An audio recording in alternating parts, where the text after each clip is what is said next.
We often think we know ancient Greece, its iconic Parthenon, the brave 300 Spartans, and the epic tales of Homer's Iliad and Odyssey. But much of what we believe is more myth than reality. For starters, there were far more than 300 Spartans at Thermopylae. The Parthenon? It wasn't just a temple, it functioned as a kind of central bank for Athens. And the idea of a unified state called Ancient Greece, with Athens as its capital? That never actually existed. In reality, ancient Greece was a patchwork of fiercely independent city-states. Even the famous Trojan War, made legendary by Homer, was ancient history by the time of Alexander the Great, about as distant to him as the Vikings are to us. To truly understand ancient Greece, we need to go further back, much further. The forgotten.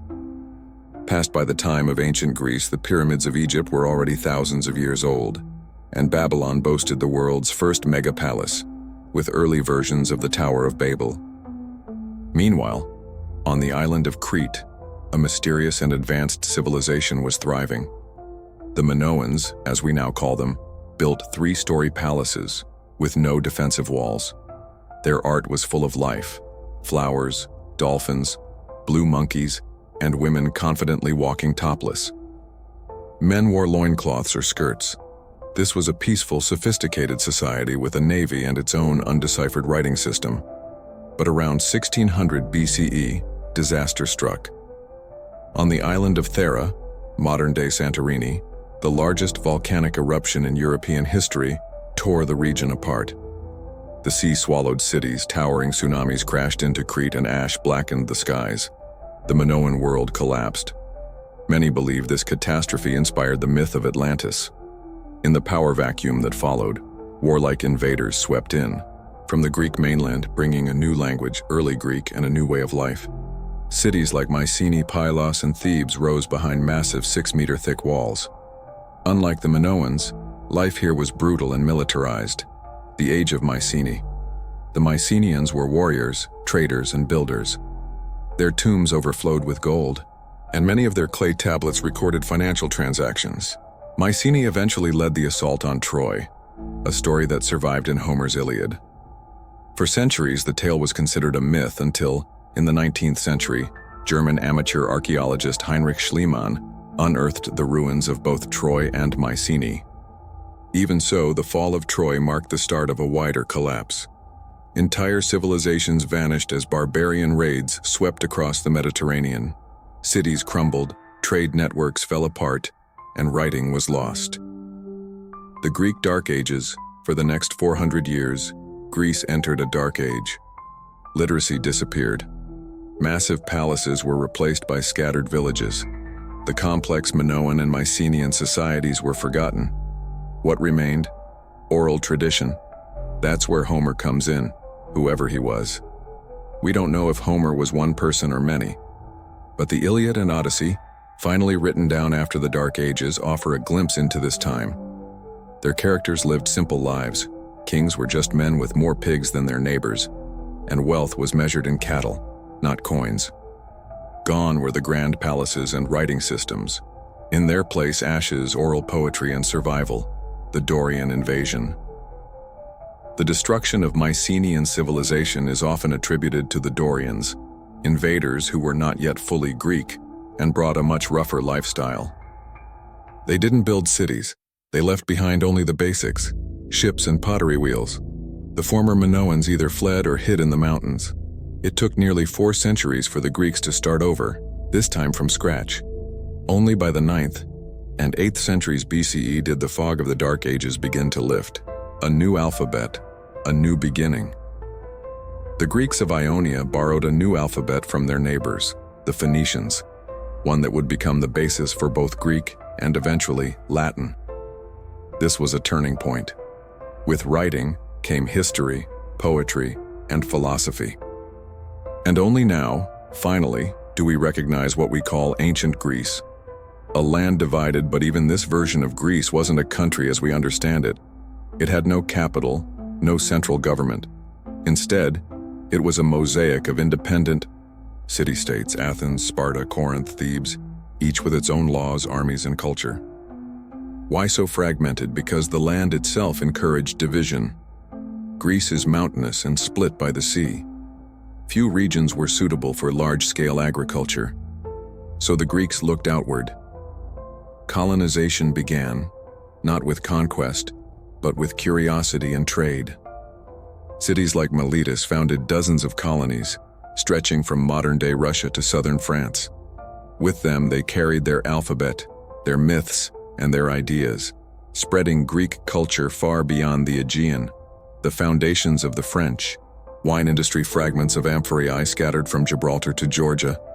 These were containers for grain and wine. The latter was diluted with water in proportion to 1:3. Only barbarians were drinking me for training purposes.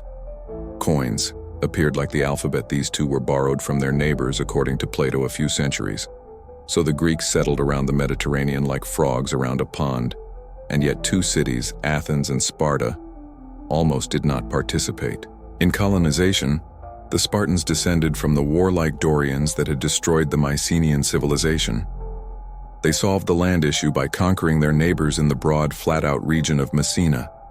The locals were declared helots, something midway between slaves and serfs, and greatly outnumbered the Spartans proper. Sparta transformed from an ordinary polis into a military camp, whose main task was the prevention of any uprising. Things were quite different in Athens. Land hunger there had forced the aristocracy and the people to come to terms, and from this democracy was born. But first, the tyrants took power. A Greek tyrant did not necessarily terrorize people, rather the opposite. Typically, he was an aristocrat who had quarreled with his peers, holding our promises of a better life.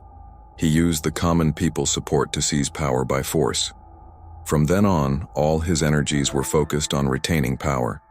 The tyrant therefore made no reforms and simply drove any rival aristocrats from the polis to divert the attention of the populace. Tyrants introduced and fostered new festivals and cults.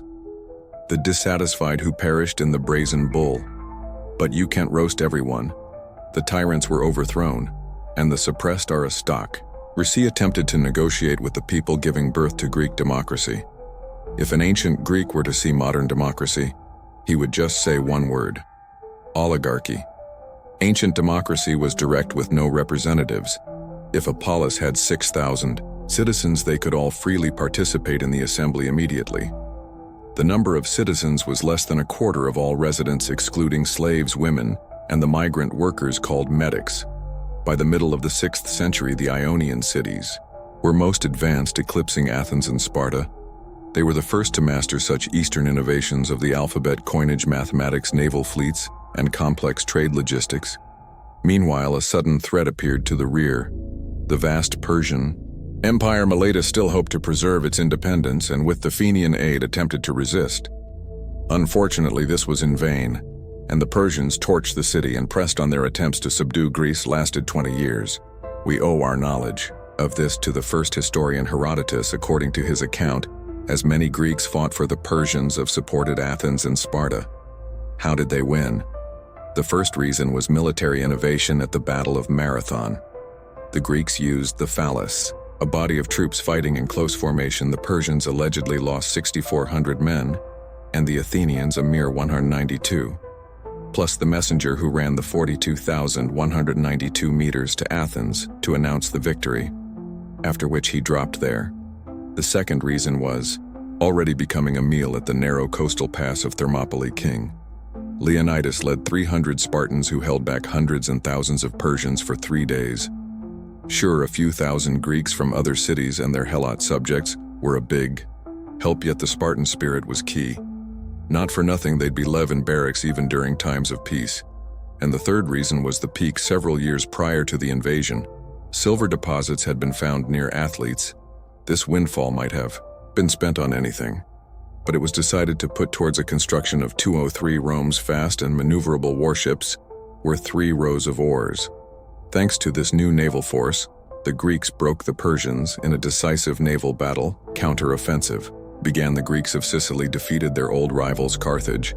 A scattered array of poses thus defended the territory in which classical Greek culture was worn to permanently defeat Persia and liberate the cities in Asia. Athens founded a maritime union. Finally, Athens have become the center of the Greek world. 150 cities agreed to make annual payments. For the maintenance of a common army in need, the treasure was kept on Delos, the sacred island of Apollo, shortly afterwards. However, patronage was passed to Athene, motivated by greater fiscal reliability. Of course, little imagination is required to suppose which polis was chosen for her headquarters. The most elite real estate in the 5th century BC was the Parthenon. It was constructed not so much as a temple, but as a kind of central bank. I was in all the allied treasury. Without these funds, the Greek classics wouldn't have existed at all. No sculpture, drama, philosophy, the strategist and orator Pericles became the head of this new financial center. He concluded that 30 years' peace with Sparta restored the Acropolis that had been sacked by the Persians and extended fortress walls to the city hall. This was rebuilt to a grid layout, a forerunner to New York, while the sculptor Phidias was immortalized in Greece in stone. The philosopher Anaxagoras expressed an outrageous idea that the sun was not the god Helios but a burning body. Equal in size, developer needs a whole great culture was created in half a century Sparta, and its allies grew jealous of Athens' prosperity. A cold war had spoiled it between them ever since the victory over the Persians, and things warmed up in 431 BC. The Spartans and their allies besieged impregnable athletes to cover behind the walls. The grain supply from Africa was cut off, and those shipments that may brought either typhus or the plague, even Pericles himself, perish. He was replaced by demagogues. Whoever promised the most was elected strategist. So our Subides, the unscrupulous nephew of Pericles, became the heads of the Athenian armed forces. He proposed a short but victorious war. Let's pack it all in and sail for Sicily. As if the altercations with Sparta weren't enough, the fleet was ready. But something inexplicable happened. The night before the voyage, all around the city, as someone smashed off the most prominent parts of the Hermes statues. Alcibiades was accused of provocation, but he fled, struck to beg political asylum. The chief strategist then proceeded to advise the enemy. The allies began to drop out one by one. Athens agreed to a humiliating peace with the condition of demolishing its defensive walls. They had hugged it. Hermes in the micro-battles was crushed. On the bright side, this was the heyday for Greek tragedy and comedy. Aeschylus, Sophocles, and Euripides, the three great resilients, and the comedic playwright Aristophanes created plays that are still relevant today, and yet they penned them in the false confidence that the first production would be the last, as was the way in theaters. At the time, classical drama was always about current events, and while things may have been getting worse in the city, culture flourished. There was no winner in the Peloponnesian War. All Greek cities fell into decline. On the other hand, unexpected surprises would come from the Macedonians, distant relatives of the Greeks who had always been regarded as semi-barbarians, and then even the great philosopher Aristotle went to work in Macedonia.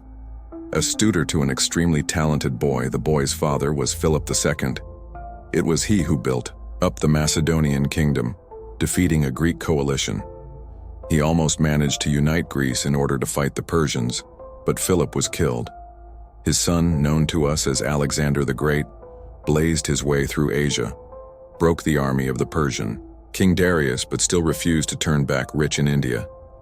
Thus a new world was born, the Hellenistic world. Greek and Eastern culture blended to form a new hope as cities by the name of Alexander Neri sprang up in almost every land, though without any democracy. All officials in Asia spoke Greek, and new Oriental gods became neighbors with the old Greek once at Mount Olympus. Alexander was proclaimed that God himself in Egypt. Protocol obliged all to follow Eastern tradition and fall at his feet. We can only wonder on how this might have ended. Greek decrees have been found urging the spread of Buddhism, but Alexander died young. Babylon, the place of his death, had become the capital of an empire, which immediately began to crack at the seams, while the successors of Alexander warred with one another. A new ambitious power was growing in the West. In 146 BC, the Romans conquered Greece, and in 30 BC, they conquered the last stronghold of Hellenism, Egypt. But Greek culture was victorious even here, spread by the Romans that finally conquered the world. Romans began to read the Iliad and Odyssey in Greek, followed by the Greek New Testament. In 330, Emperor Constantine built a new city on the site of the old Greek colony of Byzantium, Constantinople. This was the starting point of the history of the Byzantium Empire, which extended the life of Greek culture another 1,000 years, leaving us the weird Russian alphabet, for instance. Did you like our video? We have another one this time about ancient Rome, where you can watch the shortest history of Russian art of the 20th century. We've squeezed 100 years.